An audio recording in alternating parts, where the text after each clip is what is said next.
yajibu ala mukallaf ayat taqidah arba'atan min kutub.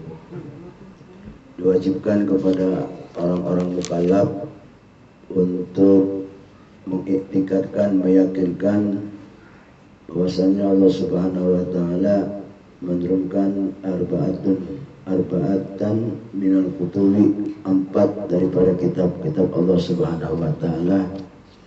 Secara tafsir, apa yang harus dia kenal namanya, ya, takut nggak kenal nama kitab. Jadi rupanya mengenal namanya aja, itu kitab yang 4 hukumnya wajib, ya.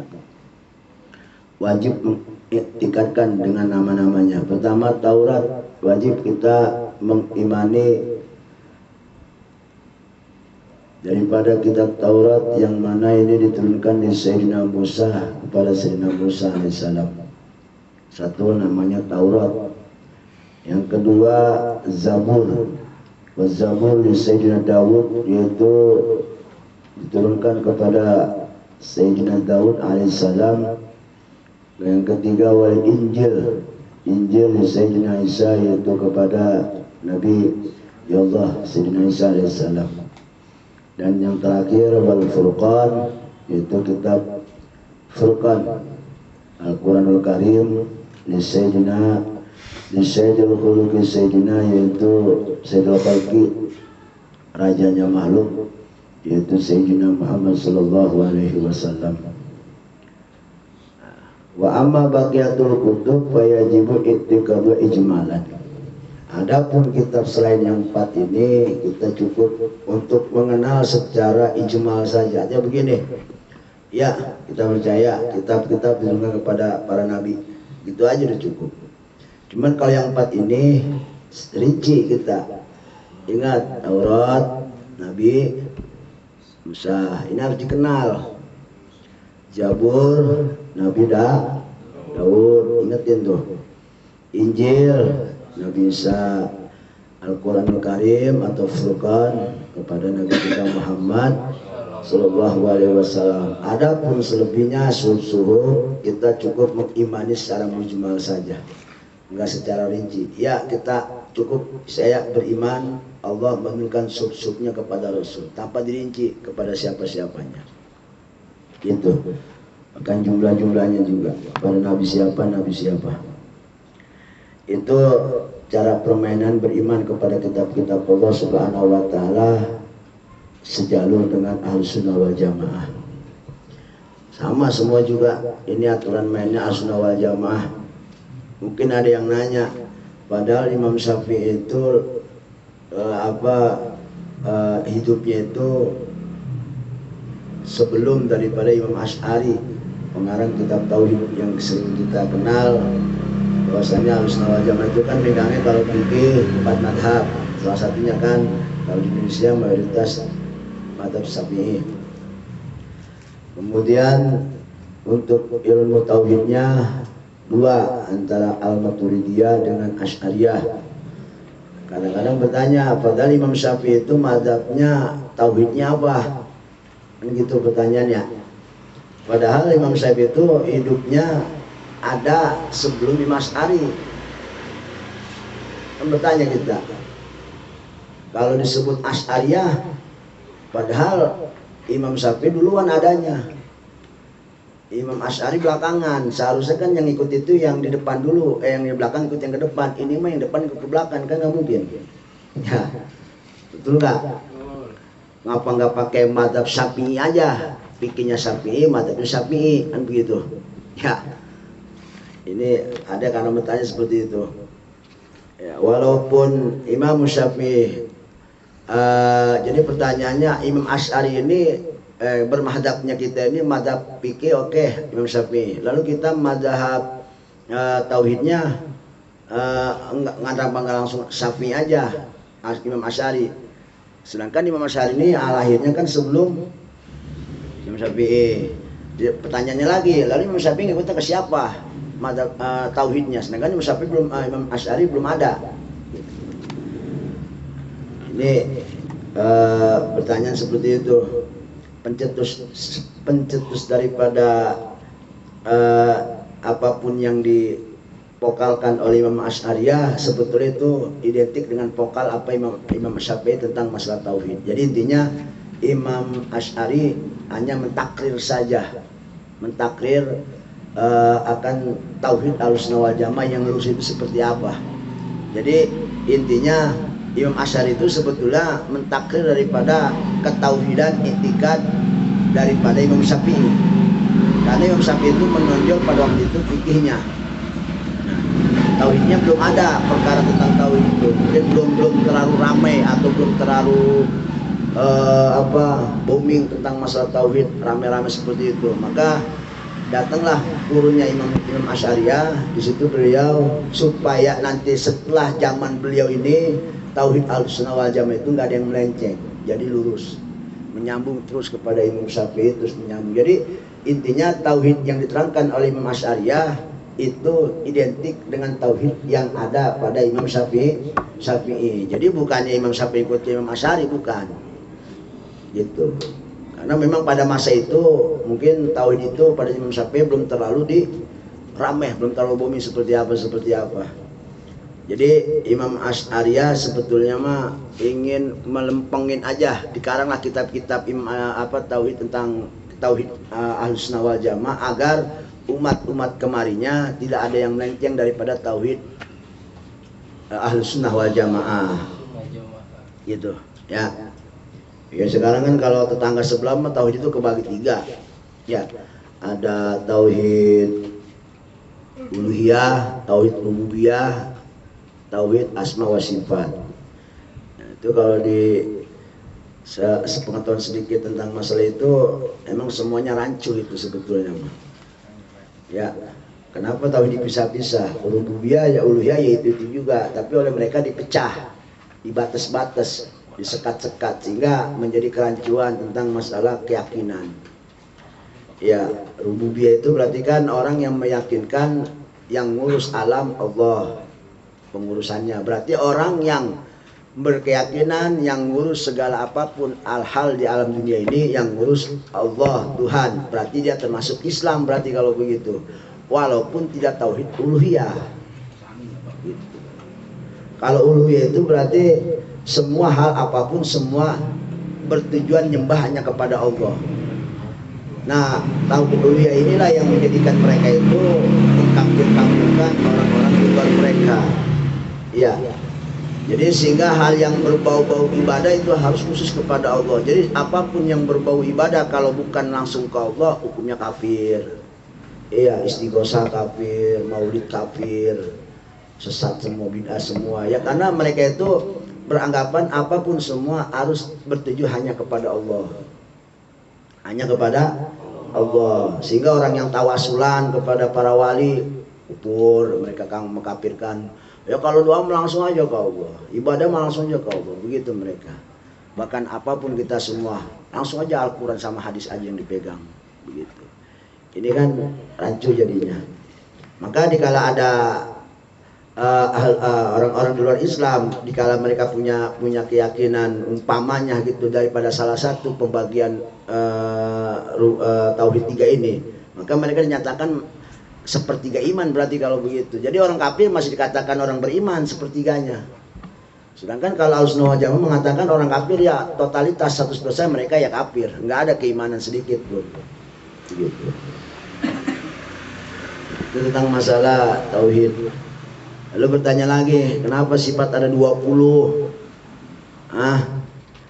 Karena ini udah istikrar ulama, khususnya kalangan Ahlussunnah wal Jamaah, bahwasanya tauhid 20 itu banyak alasan-alasan ada 20 karena yang 20 ini yang logik, yang bisa dipakai logika, menjawab tentang ketuhanan dengan logika. Dengan sifat 20 ini berarti gampang diterka, gampang dicerna. Jadi sifat wajib 20 itu intinya salah satunya adalah karena sifat 20 ini gampang dicerna oleh akal. Itu.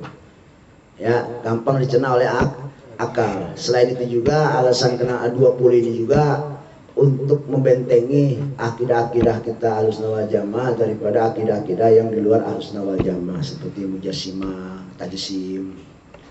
Ini seperti akidah-akidah Mu'tazilah, ini kan bahaya. Ya, seperti kaum Salafi, Wahabi ini yang paling frontal ini, banyak yang ekstrem tentang tauhid juga. Jadi kita itu rupanya beda pendapat dengan mereka itu bukan dalam hal furu juga, tapi dalam hal usul luar biasa. Yang mereka itu kan punya pendapat kau daripada siapa imamnya itu, ulamanya Imam Ibu Abu Taimiyah ya namanya. Iya, itu mereka itu yang memiliki akidah-akidah ekstrim frontal yang benar-benar berseberangan dengan Ahlussunnah wal Jamaah, tapi tetap mereka mengakui, padahal banyak akidah-akidah yang sesat di situ yang bisa menghancurkan keimanan. Maka kata Rasulullah, nanti umatku akan terbagi 73, yang 72 an-nar, cuma satu yang masuk surga, yaitu siapa? Ahlussunnah wal Jamaah. Siapa Ahlussunnah wal Jamaah? Orang yang berpegang teguh kepada sunnah Nabi dan khulafaur rasyidin. Jamaah itu berarti orang banyak, khulafaur rasyidin, para sahabat dan lain sebagainya. Jadi Ahlussunnah wal Jamaah itu orang-orang yang berpegang teguh di alam dunia yang paling banyak, mayoritas. Maka mereka itu yang disebut dengan Ahlussunnah wal Jamaah. Sebab rata-rata yang di luar Ahlussunnah wal Jamaah itu orang sedikit. Di kampung kita yang model-model begitu kan hitung, bener nggak? Paling banyak siapa? Yang doyan tahlil apa yang nggak tahlil? Ini neroktok kampung kita, banyak yang tahlil, banyak yang enggak. Berarti yang banyak yang Ahlussunnah wal Jamaah, gitu. Ya, nggak di mana tempat pasti begitu. Ya, sekali lagi diwajibkan kepada seluruh mukallaf tanpa terkecuali, ya kullu mukallaf tanpa terkecuali ayat taqidah arba'atan minal kutub, dia harus meyakinkan 4 daripada kitab Allah secara tafsir, mengenal nama-namanya dan termasuk untuk siapa-siapanya ini, ya. Taurat dari Sayyidina Musa, Zabur dari Sayyidina Dawud, Injil kepada Sayyidina Isa, kemudian Furqan Al-Quran Karim kepada Sayyidina Al-Khalqi, Sayyidil Khalqi yaitu Sayyidina Muhammad sallallahu alaihi wasallam. Dan wa amal baqiyatul kitab wajib itu kedua ijmalan. Cukup kita hanya mengimani saja. Ya, mengimani saja. Kalau yang 4 ini kita wajib secara tafsir. Biaya takidah ijmal, mengimani secara ijmal itu caranya seperti apa? Biaya takidah kita harus meyakinkan anna wa ta'ala anzalat kutuban, sesungguhnya Allah menurunkan kitab-kitabnya minas sama, yang kita sebut dengan kitab samawi, ala ijma, secara kesimpulan aja, secara keseluruhan aja tanpa kita tafsir bagaimananya.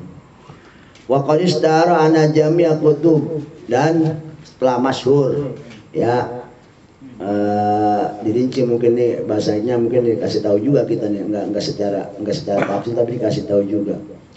Wa qad istara, telah masyhur di kalangan Ahlussunnah wal Jamaah anna jami'al kutub, bahwasanya seluruh kitab-kitab samawi itu jumlahnya ada mi'atun wa arba'atun. Mi'atun wa arba'atun, 104 kitab. Bahkan wakila innaha, ada juga kaul mengatakan sesungguhnya kitab-kitab samawi itu jumlahnya secara keseluruhan ini, ya, itu ada mi'atun wa arba'ata asyarah, 114 kitab. Jadi ada yang mengatakan 114 kitab. Nah, kita nggak wajib merinci dari sekian banyak itu kitab, mau yang pendapat pertama, pendapat yang kedua secara atu-atu, nggak usah. Yang wajib cuma yang 4 tadi doang. Ya, yang ini mah yang 4 mah kita di luar kepala, jangan sampai nggak tahu nih. Saya ingetin lagi, ya. Taurat Nabi Musa, Zabur Nabi Daud, Injil kemudian Furqan Nabi kita Muhammad sallallahu alaihi wasallam. Dan tadi katanya masyhur ada jumlah segitu kitab, Allah turunkan segitu banyaknya, itu nggak usah kita kenal nama-nama juga, nggak masalah. Ya, bingungnya kalau diwajibin juga nih kenal namanya, waduh ribet aja lagi. Dari 104 kitab nama-namanya kita sebut, coba siapa yang hafal? Berarti kalau nggak hafal, waduh, Keyakinan kita rada ngeblank dikit nih. Jadi intinya yang diwajibkan 4 secara tafsil tadi ya, nama-namanya kita kenal juga untuk siapa-siapanya. Dan yang jumlah yang maskunnya ini yang 104 secara mujmalnya, secara mujmal aja ini mah. Ada yang 114 kitab. Qala Suhaimi, berpendapat Imam Suhaimi wal asah, menurut kaul yang lebih sahih tentang permasalahan beriman kepada kitab-kitab sawaminya Allah yang jumlahnya tadi, yang secara mujmal itu ada mulhasril kutub. Kalau bisa mah tanpa kita batasi kitab jumlahnya berapa biji. Tadi kan ada yang 104, dia bilangnya ada 114 kitab. Kata Imam Syafi'i memang nggak usah, udah yang penting mah yakin aja Allah turunin kitab kepada para nabinya secara umum. Ada pun yang 4 tadi secara tafsil ya, secara ringkas aja. Tanpa kita ada di muayyan, tanpa kita membatasi bilangan yang ditentukan. Kayak tadi, ini ada 100 sekian. Maka fala yuqalu inna mi'atu aba, maka enggak usah kita berkata kitab jumlah Allah itu yang turun ada 104. Ada yang ngomong 114 kitab, ada yang ngomong 104. Umpama ada yang ngomong ada 104. Liana kaidah ida patashtal riwayat. Dan kalau umpama kita meneliti riwayat tajidu tablugu, bahwasanya kita akan menemukan kitab-kitab itu jumlahnya ada 44 wasamanina. Juga ada yang riwayat juga mengatakan sampai kepada bilangan 4 wasamanina 84 wa mi'atan dan 184. Sampai segitu katanya juga. Tadi cuma ada 104, 114, ini ada sampai ada yang mengatakan riwayat-riwayat juga sampai 184 intaha.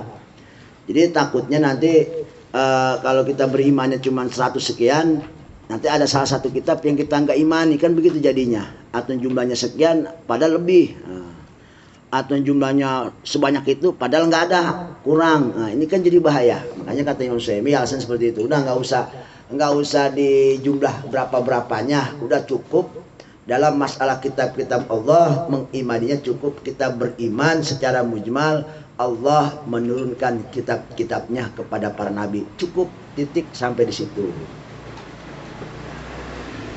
Berarti enak enggak tuh akidah sunnah jamaah kayak gitu? Enak banget kayaknya. Coba kalau umpama diwajibin itu nama-namanya kita kenal.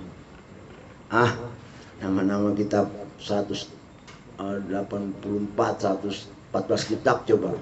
Selain daripada tadi Zabur, Taurat, Injil, ayo. Ribet ngapalnya. Iya. Paling ribet kan orang kita mah, paling ribet kalau ngapal bahasa Arab lah paling ribet ya, bener nggak? Si Ano bin Ano orang Arab semua tuh bahasanya ribet tuh, kadang-kadang malas tuh ngapalinnya. Ya kita aja orang Betawi malas nama Betawi diapalin gitu. Faidatun, ada satu faidah, artinya satu buat pemudaran ilmu lah. An Wahab bin Manbah, dari Syekh Wahab bin Manbah. Qala wajadtu fit Taurat. Ini mah ada apa tambahan ilmu lah sedikit, artinya pembendaraan lah, pengetahuan sedikit. Dalam Taurat ini kata Wahab bin Manbah, ini Taurat asli ya, yang bukan Taurat sekarang, bukan Taurat namanya, itu bukan Taurat, itu bikinan orang, bukan Taurat. Kalau Tauratnya kitab Allah. Kalau Taurat sekarang bukan kitab Allah, itu mah udah kitab bikinan manusia, berarti bukan Taurat. Itu mah Taurat KW, bukan Taurat asli. Ini Taurat asli. Walaupun kita nggak pernah ketemu sama Taurat kayak gimana, paling nggak kan kita tahu isinya sedikit mah. Ada 4 ustur, ada 4 baris. Mutawaliyat yang 4 baris ini jadi ada 4 baris, yang barisan ini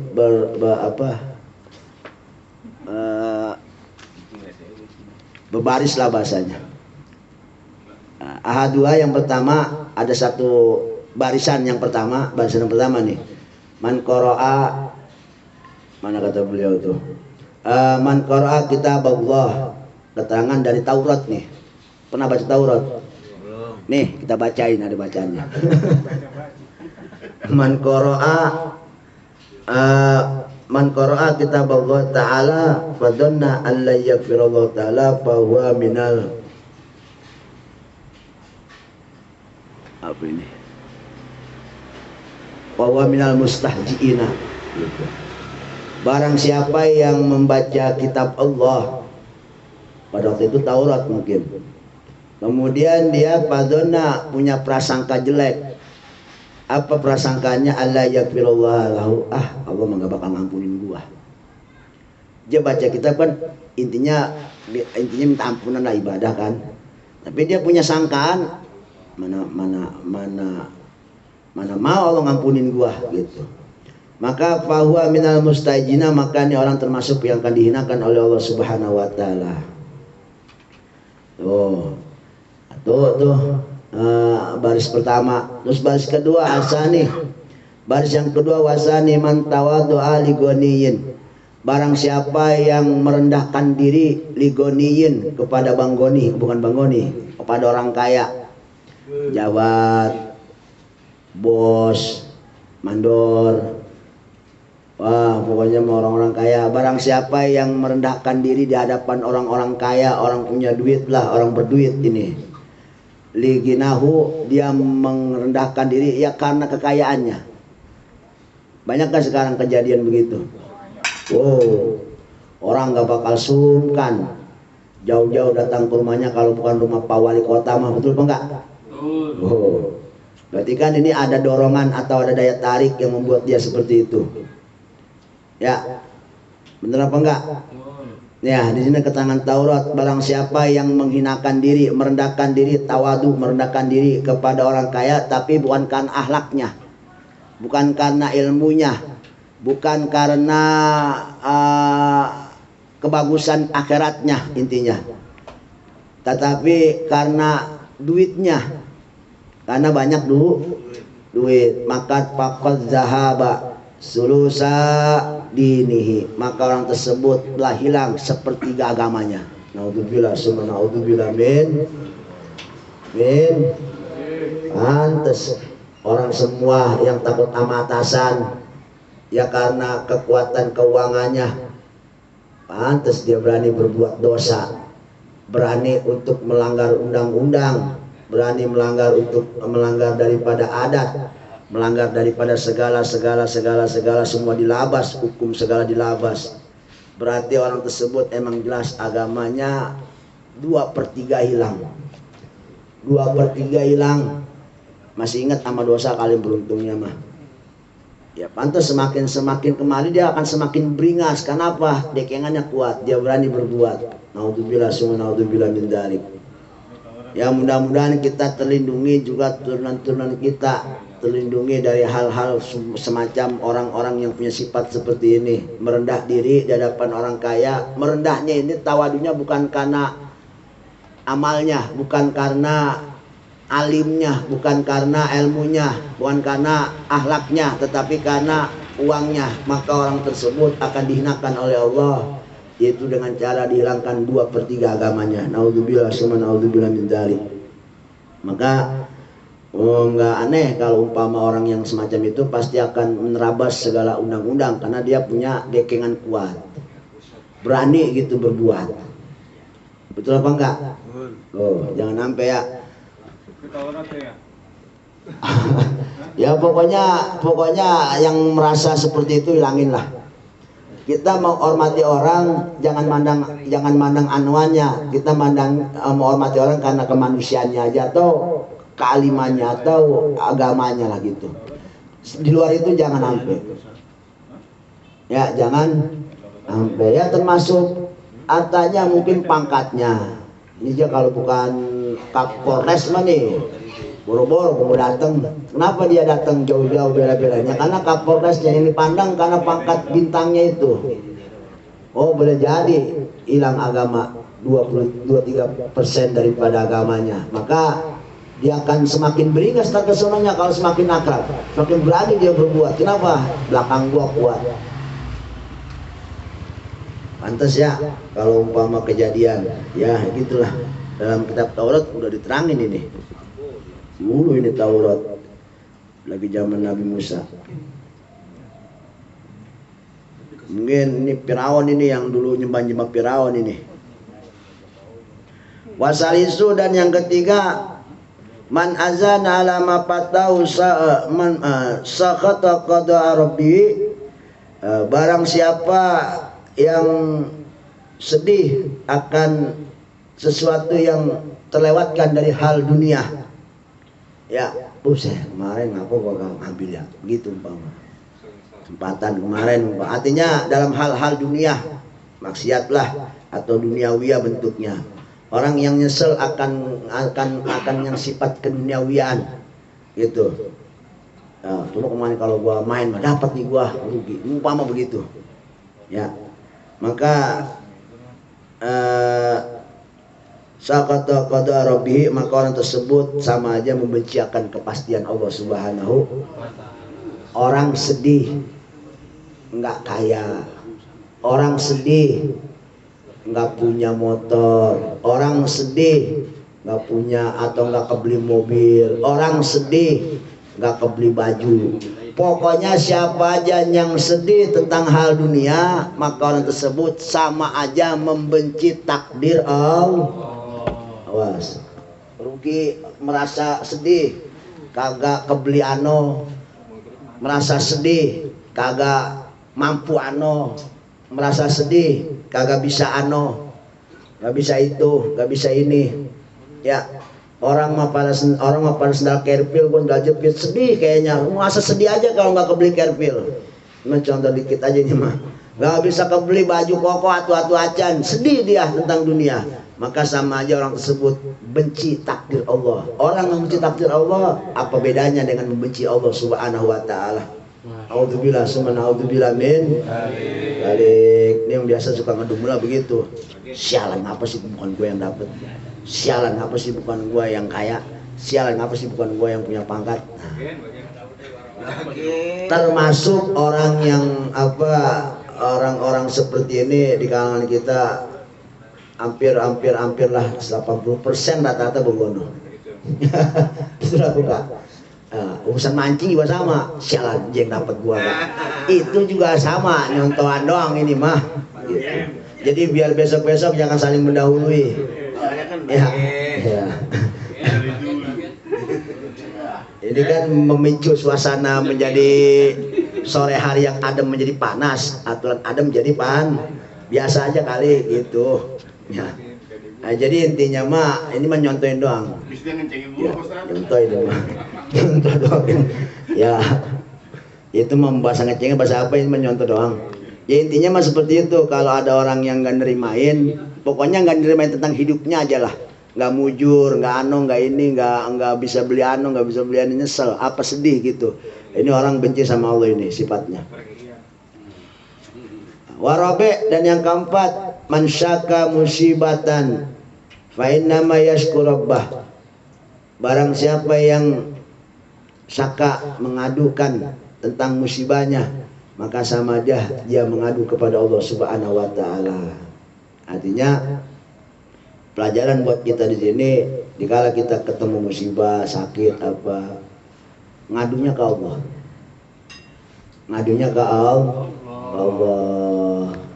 Sedihnya ke Allah, nangisnya ke Allah gitu. Ya Allah, banyak orang mati karena sakit, sembuhin saya ya Allah gitu ya.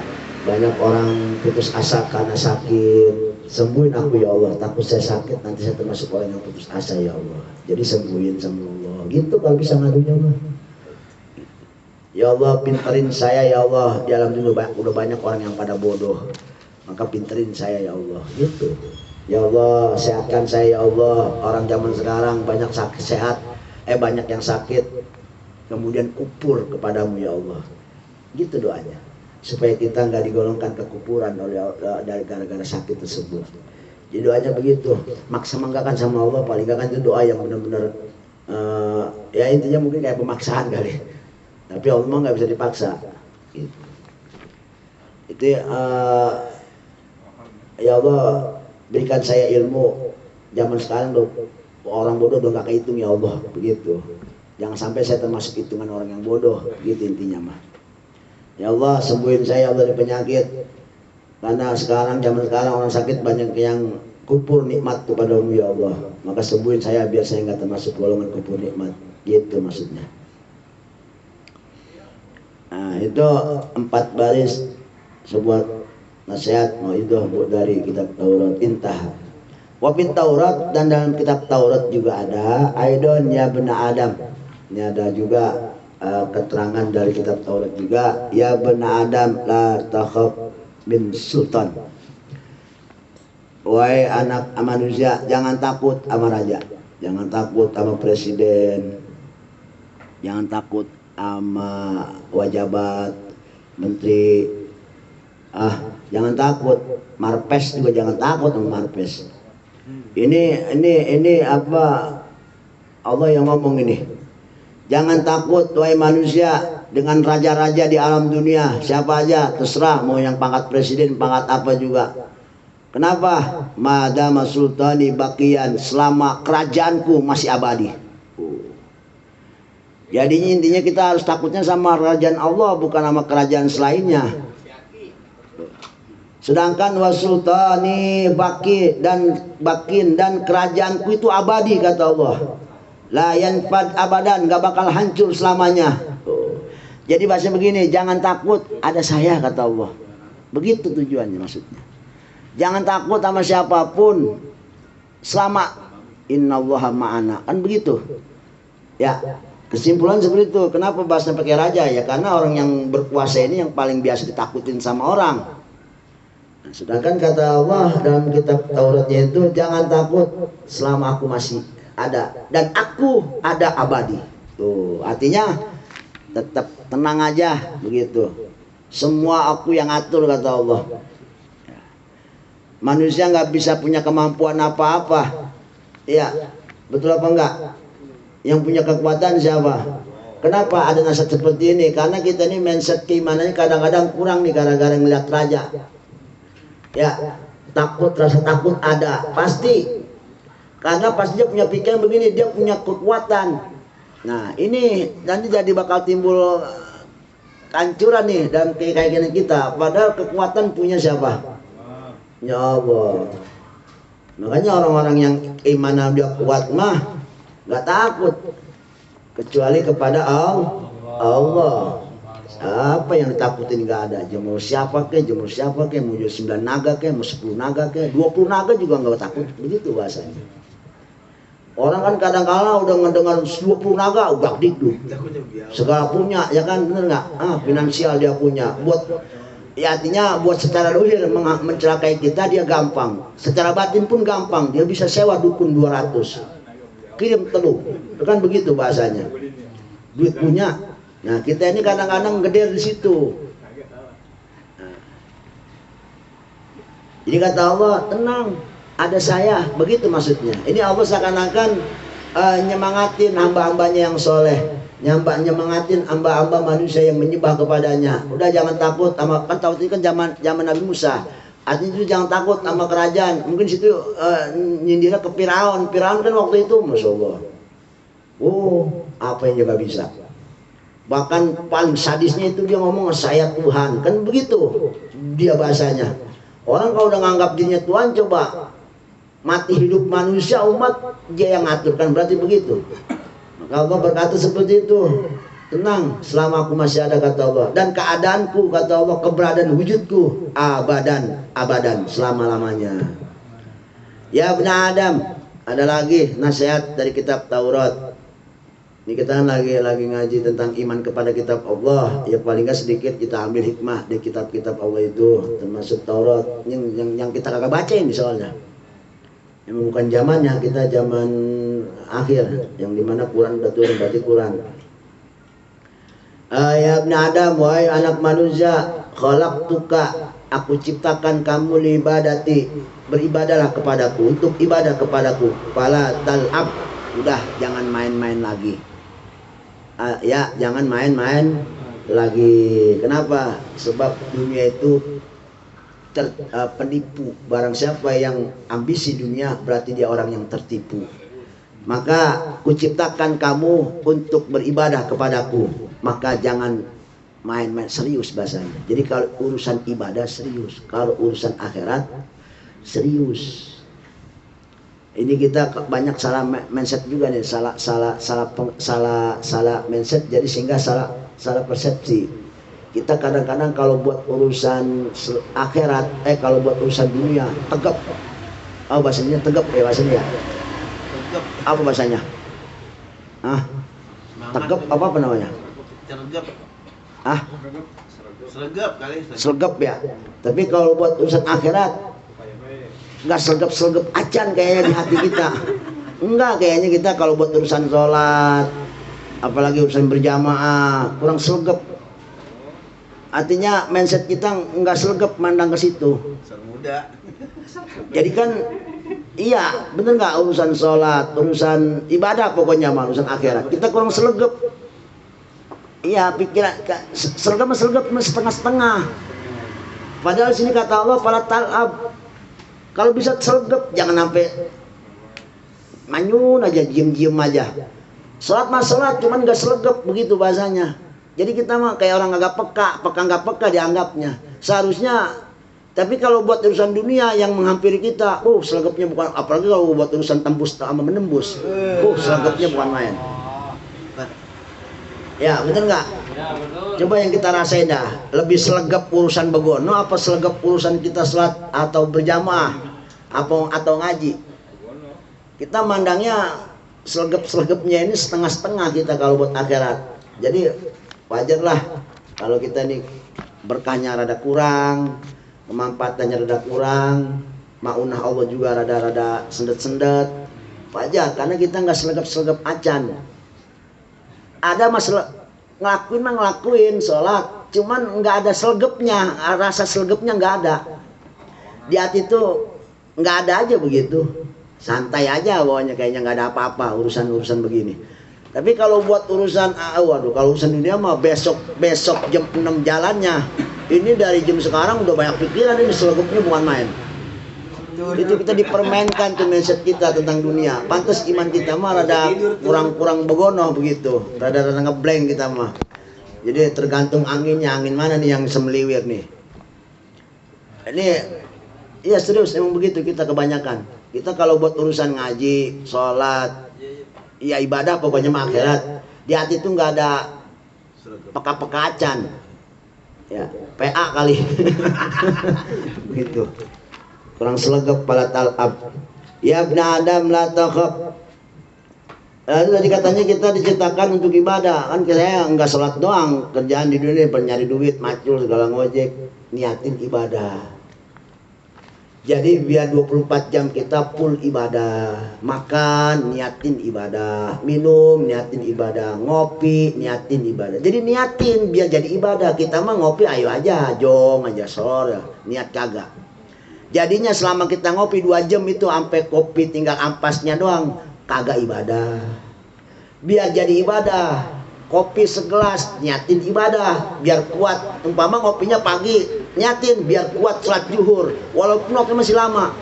Tapi kita niatin buat sholat kuat sholat zuhur, jadi ibadah ngopinya. Kerja gawe niatin ibadah. Gimana biar jadi ibadah? Niatnya nyari ilmu, saya niat nyari ilmu padahal ngojek. Tapi niatnya nyari ilmu jadi ibadah.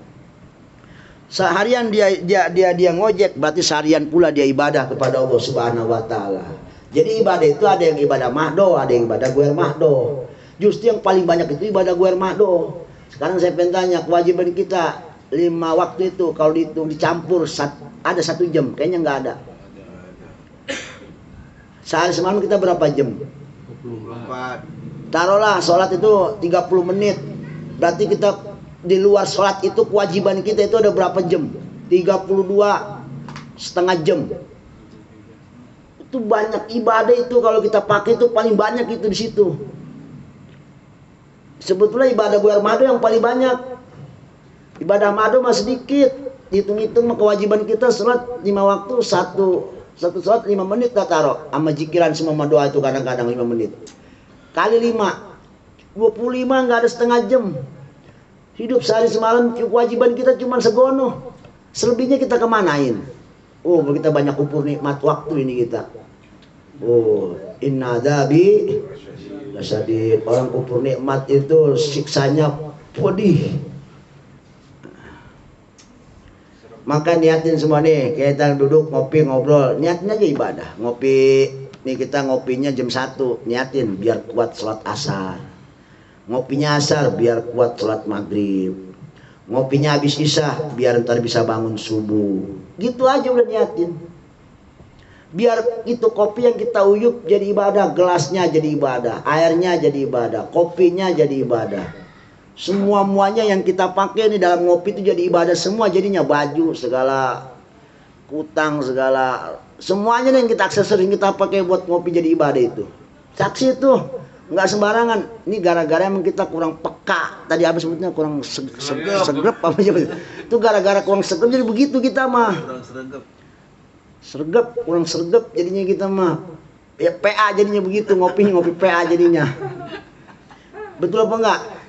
Itu gara-gara kita kurang sergap jadi begitu, udah jadi kehidupannya udah plong-plong aja, los-los aja, kosong semua, nggak ada isi. Padahal kalau dipikir-pikir kita molor nih ntar malam, niatnya buat subuh ntar seger, jadi ibadah tidurnya. Padahal timbang niat doang, amat. Timbang niat betul nggak? Ngopi, minum, makan, niatin aja buat ibadah. Kalau mancing gimana mancing? Tadabur lah, itu mah niatin tadabur alam.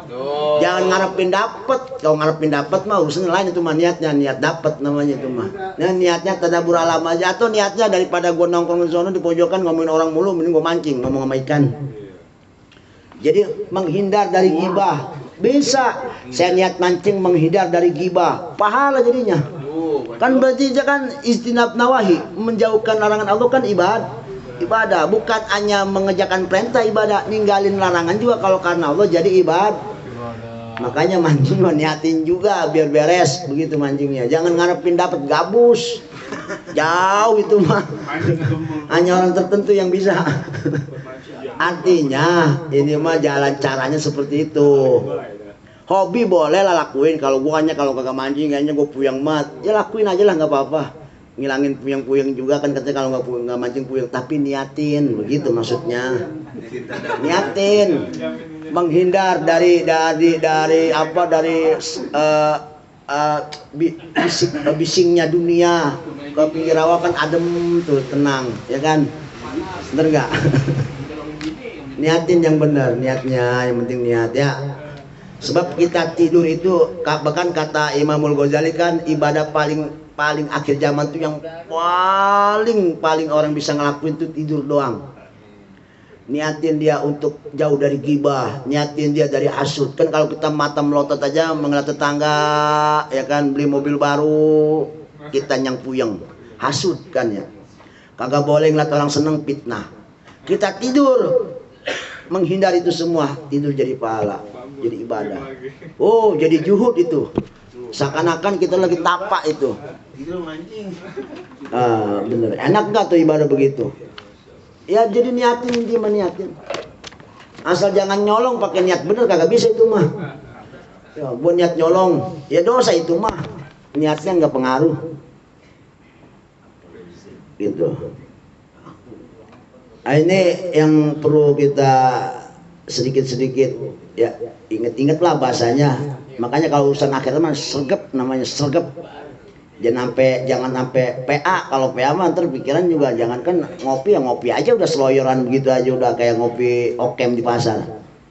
Bedain ngopi anak pengajian sama ngopi orang yang begono di mana-mana begitu. Bedain lah harusnya. Jangan sampai kopi boleh sama, niat yang beda. Gitu. Betul apa enggak? Nah, ini yang dirubah mindset kita sekarang ya. Boleh kita hobi mancing silakan, tapi tadi yang penting niat benerin. Mana lagi? Ya benar Adam. Wahai anak Adam, la takhaf fawat rizki. Tuh kata di dalam kitab Taurat diterangkan. Wahai Adam, wahai manusia, jangan takut kagak kebagian rizki. Kenapa? Madamat khaza ini mamluah, selama gudangku masih penuh kata Allah Subhanahu wa taala. Sedangkan wa khaza ini abadan, dan sedangkan gudangku ya selama-lamanya nggak bakal berkurang sedikit pun. Allah tuh bahasanya begini, Allah tuh nikmatnya, anugerahnya tuh selebar samudra. Sedangkan yang kita dapat yang dibagi sama Allah ini cuman tampiasannya aja. Sekarang saya tanya, samudra diambil setampiasan, kurang nggak? Air laut kita ambil seember, itu kurang nggak? Ya begitu bahasanya. Jadi intinya kita di sini diberi support sama Allah. Hidup mah jangan mikirin rezeki. Udah gua yang ngatur, tenang aja. Bahasa kita mah, lu mah tenang aja, di dompetku masih penuh nih. Ayo kemana ke jalan? Begitu, lu mah ayo jalan aja, yang penting menemenin gua. Urusan ngopi makan mah tenang-tenang aja. Gitu. Bahasa kita lah gitu. Jadi artinya apa? Kurang apa? Urusan rezeki mah jangan ditakutin. Rezeki ini umum ya sifatnya, mau rezeki bentuknya uang, rezeki bentuknya sehat, rezeki bentuknya selamat, itu kan rezeki juga dari Allah. Kita mah kadang-kadang sakit, ngeluh sama Allah. Padahal anak kita pada sehat, bini kita habis kebagian duit gara-gara itu sakit. Itu kan namanya nikmat buat kita-kita juga. Ini mah kita udah sakit, kesel sama Allah, bini tambah kesel juga sama kita. Udah sakit dikeselin lagi. Jadi sisi arah mana yang terbaik Allah berikan sebuah rezeki kepada kita, itu yang harus kita jadikan support kita supaya syukur sama Allah. Kita dikasih sakit, bini kita sehat bugar, itu boleh jadi rezeki yang Allah berikan terbaik, begitu. Jadi sisi mana aja, arah mana, kita jangan mandang satu arah. Kalau mandangnya satu arah begitu, mandang ke diri aja, giliran diri sakit kesel, gitu. Artinya rezeki oleh Allah diberikan kepada hambanya, udah bahasanya malu tenang-tenang aja, itu mau urusan gua. Urusan lu yang penting usaha, doa, itu doang. Kalau ada yang belagu-belagu mikirin dapatnya semana dapat semana, itu berarti mendahulukan Allah, berarti kalau begitu. Jadi tandingan Allah bahasanya. Waduh, bahaya ini. Ya. Terus mana lagi? Jadi intinya jangan takut bahasanya, jangan takut urusan rezeki. Intinya gudang Allah masih penuh, gitu. Sedangkan gudangku nggak bakal berkurang selamanya. Kemudian satu aman lagi tuh, dikit lagi nih. Ya benar Adam, wahai anak Adam, khalaqtus samawati, aku ciptakan langit wal ardo dan bumi, lam a'ya bi khalqihinna, dan itu aku membuatnya dengan serius bahasanya. Artinya nggak main-main. Artinya itu ada manfaatnya buat makhluk, bukan buat Allah tapi ya buat makhluk. Nggak mudah artinya. Kuciptakan dengan kesungguhan.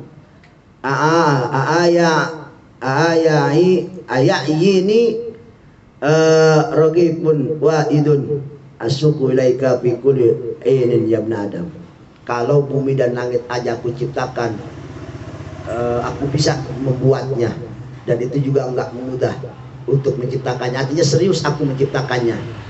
Lalu apakah cuma dengan urusan satu potong roti yang aku sodorkan kepadamu, kemudian itu kau jadikan berbuat dosa kepadaku? Ya, jadi intinya alam semestanya Allah ciptakan tentunya adalah Allah persembahkan kepada hambanya, dan kalau bisa persembahkan pula kepada Allah Subhanahu wa Ta'ala. Kita dikasih sehat, sehat itu Allah berikan, kemudian kita sodorkan lagi kepada Allah. Kalau kita ini kebanyakan dikasih sama Allah, terus nawarinnya ke orang. Dikasih sehat, nawarnya bukan ke Allah tapi ke orang selain Allah, ke makhluk kepada selain Allah. Maksudnya sehat kita pergunakan untuk Allah juga. Jangan ini sehat dibuat untuk orang atau untuk melawan Allah. Ibarat kata mah kita kasih senjata bukannya buat bantu nolongin kita, malah kita yang diburu. Senjata makan tuan bahasanya. Jangan sampai Allah berikan itu semua, sodorkan kepada kita, maka sodorkan pula kepada Allah. Artinya persembahkan kepada Allah, berikan kepada kita, kita persembahkan kepada Allah, gitu. Sehat kita sembahkan kepada Allah, dikasih rezeki kita sedekahin, berarti mensembahkan itu kepada Allah juga. Bahkan kata Allah, aku berikan satu kebaikan kemudian kau amalkan atau kau tawarkan kepadaku, kata Allah, akan kubayar dengan berkali-kali lipat. Betul enggak? Satu kebaikan 10 kali lipat, bahkan sampai 700 kali lipat kebaikan. Artinya begini, Allah kasih kebaikan sedikit, kemudian kau persembahkan kepadaku, kau tawarkan kepadaku, akan kubeli dengan harga yang lebih dari apa yang ada yang kau tawarkan kepadaku. Begitu. Satu kebaikan Allah tawar berapa? Paling minim 10 kebaikan sampai 700 kebaikan. Bayangin coba, kalau kita nawar kepada selain Allah mah udah harga sedikit, pakai diturunin lagi. Bener gak? Coba nawarnya ke Allah mah, oh, dilipat gandakan harganya. Gitu.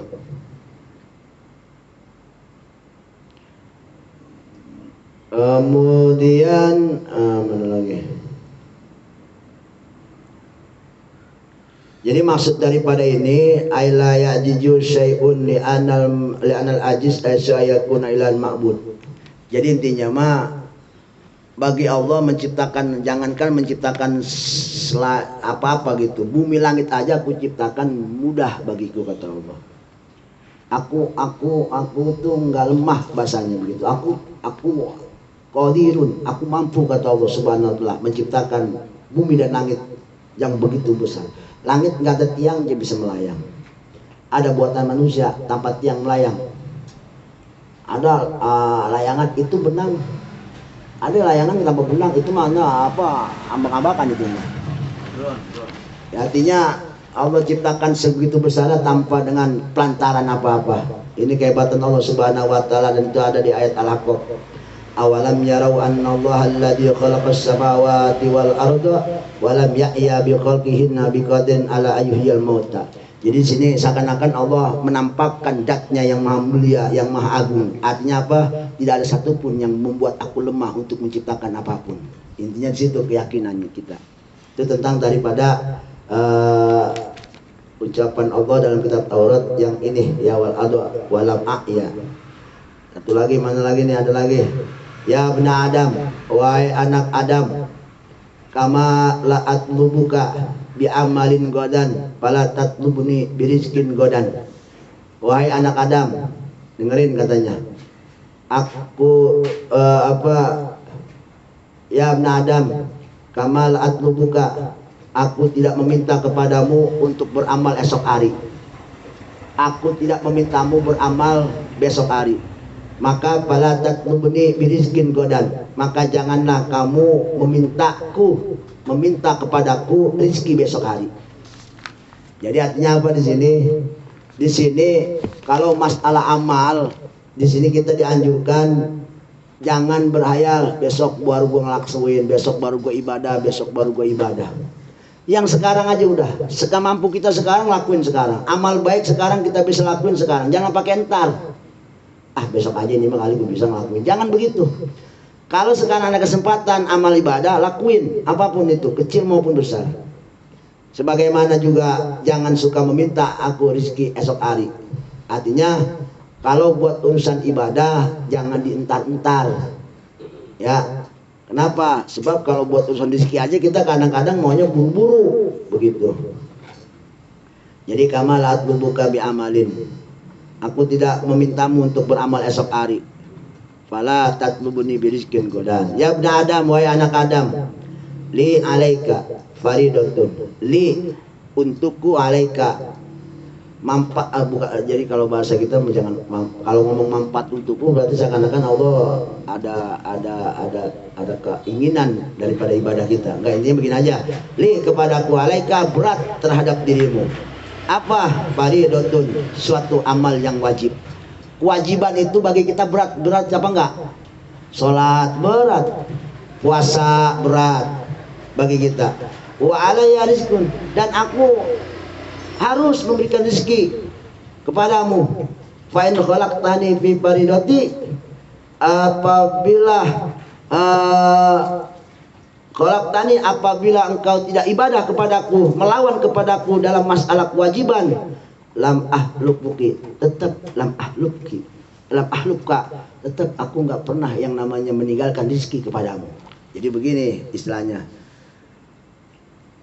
ibadah memang berat buat kita. Sekarang kan seperti itu kan, buat Allah berat buat kita. Tetapi bagi Allah aku tetap akan memberikan rezekimu. Bahkan dikala kau tidak ibadah kepadaku pun rezekiku akan terus aku berikan kepadamu. Bayangin, begitu rahmannya dan rahimnya Allah subhanahu wa ta'ala kepada hambanya. Sebesar apapun maksiat yang kita berikan, enggak prek tuh Allah beri kita rezeki. Pernah gitu kita maksiat terus Allah prek kasih rezeki, mati kita urusannya. Napas itu rezeki. Ada orang maksiat kali kasih napas. Saya yakin kalau begitu mah Indonesia sepi, koruptor mati semua. Artinya di sini Allah seakan-akan menyatakan Maha Rahman dan Rahimnya aku, kata Allah subhanahu wa ta'ala kepada hamba-hambaku. Bayangin coba, ibadah ataupun tidak, rezekiku akan selalu mengalir kepadamu. Allah nggak pernah hilap sedetik pun memberikan rezeki. Satu detik itu miliaran Allah berikan rezeki kepada kita. Miliaran, bayangin. Satu detik, bukan 1 menit. Satu detik itu 1 miliar Allah berikan lebih kepada manusia. Dan terhitung rezeki Allah itu. Dari napas, semuanya sehat, urat, segala apa yang ada pada diri kita. Belum yang ada pada keluarga kita. Belum yang ada pada tetangga kita, saudara kita. Itu semua rezeki dalam 1 detik. Per detik itu miliaran Allah berikan kepada kita. Dan tidak ada kaitan tentang kau ahli ibadah ataupun ahli maksiat kepada Allah. Seakan-akan Allah menyatakan Maha Rahman dan Rahimnya, datnya kepada kita sebagai hamba-hambanya yang lemah, yang durhaka kepadanya. Ya, walam ukhalibka, dan tidak sedikit pun aku lalai dalam memberikan rezeki kepadamu. Ala makana minka, apapun yang terjadi daripada dirimu. Tadi kau ibadah ataupun tidak, rezekiku akan selalu mengalir, aku berikan kepadamu. Gitu kata Allah subhanahu wa ta'ala. Ini tentang Maha Rahman dan Rahimnya Allah subhanahu wa ta'ala. Mumpung masih banyak ya. Satu lagi dah. Ya bna Adam, wahai anak Adam manusia, in radita bima qasamtuh, apabila kau nerimain apapun yang kuberikan kepadamu, arahtu qalbaka, maka aku akan membahagiakan hatimu, wa badanika, dan sehatin badanmu. Wa ilam tardo, apabila kau tidak ikhlas tentang apa yang kuberikan kepadamu, salatu, maka aku akan menguasai terhadap dirimu apa? Ad-dunya, kau akan tergoda, terboyong, terpenjara oleh dunia. Hatta yarqadha, sehingga kau berlari pihak dalam dunia, qalaq dilwasi, sebagaimana larinya pilbariyah, binatang buas atau binatang liar di atas dunia, di atas daratan. Ya, jadi begini. Kata Allah di sini nasihat, kalau kau ingin sehat dohir batin, dohir sehat, batin sehat, maka terimain pemberian Allah. Paham nggak? Dikasih segini, nerimain aja. Qanaah bahasanya, nerimain. Sedikit banyak nerimain, dikit nerimain, apalagi banyak. Kita mah dikit kurang, dikit kagak nerimain, banyak kurang. Kita begitu sifatnya.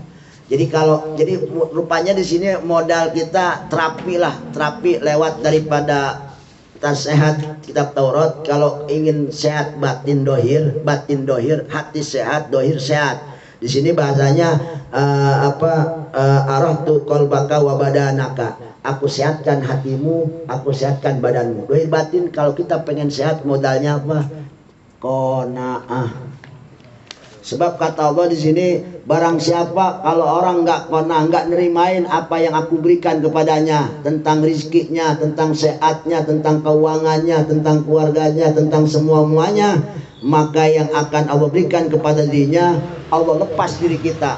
Tuh, biar dunia yang nguasain kamu. Jadi kita akan dipenjara oleh dunia. Allah udah angkat tangan, bahasanya begitu. Udah bebasin diri kita, jadi dunia kita terpenjara. Ya, terpenjara kita dalam dunia ini. Kita berlari mengejar dunia, terus berlari tanpa henti, sebagaimana larinya binatang liar di lapangan, berlari terus mengejar dunia tanpa ada berhenti. Jadi kita yang ada capek hati sama capek badan. Capek hati, capek pikiran, capek badan sakit, hati sakit. Jadi modalnya kalau kita pengen sehat dohir batin, nerimain pemberian Allah sedikit ataupun banyak, keinginan kita ataupun bukan keinginan kita, kemauan kita maunya segono dikasih gini nerimain. Itu aja modalnya kalau kita pengen sehat dohir batin. Ini Allah yang bicara, ya Allah yang bicara. Itu. Wa izzati wa jalali la yanaluka minha illa ma qasamtu laka. Sebab tentu aja mau bagaimanapun kekuatan kita, ambisi untuk mendapatkan apa yang kita maunya segono, tetap demi kekuasaan dan kehebatanku kata Allah, la yanaluka, kau tidak akan mendapatkan illa ma qasamtu, kecuali apa yang telah aku gariskan. Sekuat apapun kita berlari, sebanyak apapun keringat yang kita keluarkan, tetap bagian mah udah Allah yang ngatur. Nah kalau umpama semua apapun bagaimana keringat, mungkin kuli yang paling kaya, keringatnya paling banyak gitu, yang kulit gotong semen, yang gotong pasir, pasir kalau lagi ngeluarin pasir dari truk itu, telanjang semua. Itu keringatnya kalau dihitung dia paling kaya itu. Kalau umpama katanya dunia itu bagaimana keringat, sebetulnya itu pepatah itu cuman nyemangatin, bukan mastiin dapatnya keringat 2, dapatnya 2, enggak. Sebab tadi sebagaimanapun sekuat-kuatnya kita ingin menggapai apapun yang kita mau, tetap aja semua juga itu Allah yang udah nentuin, satu mas satu aja. Walaupun kita gawe sampai 24 jam dapatnya 1, nggak bakal 24. Itu sadarinya itu di situ. Kenapa kita harus nerimain? Ya karena semua emang Allah yang nentuin, bukan keringat kita, bukan tenaga kita.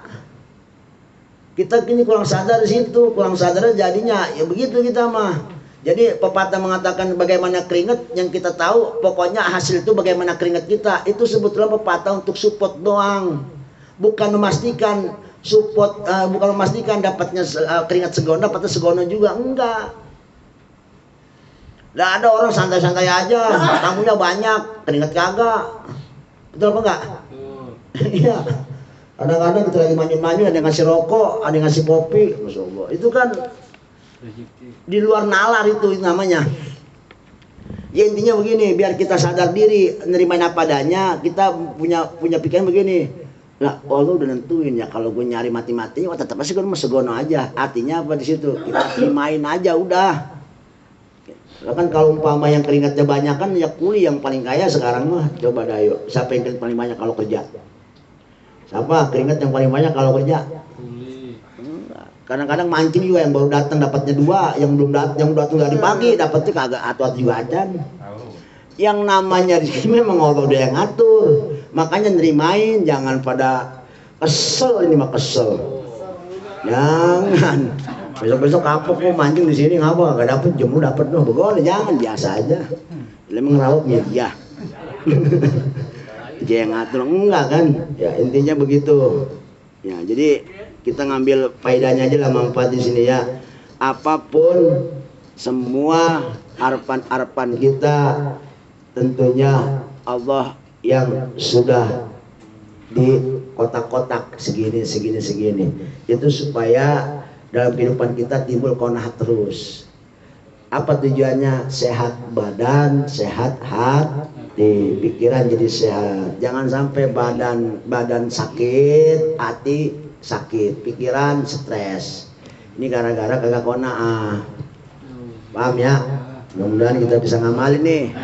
Ini dalam kitab Taurat, sebetulnya udah ada dalam kitab Quran juga, udah hadis Nabi juga udah banyak. Tapi ini kita hanya, tadi kan dibilang faedah, hanya pembenaran ilmu aja. Supaya nanti kalau ceramah, kama qala Allah Ta'ala fi kitabit Taurat. Waduh, kan biasanya kama qala Ta'ala fi kitabil Quran itu udah biasa. Kama qala fi kitabit Taurat. Waduh, mantap itu namanya. Ya. Wallahu a'lam bishawab. Alhamdulillahirabbil alamin.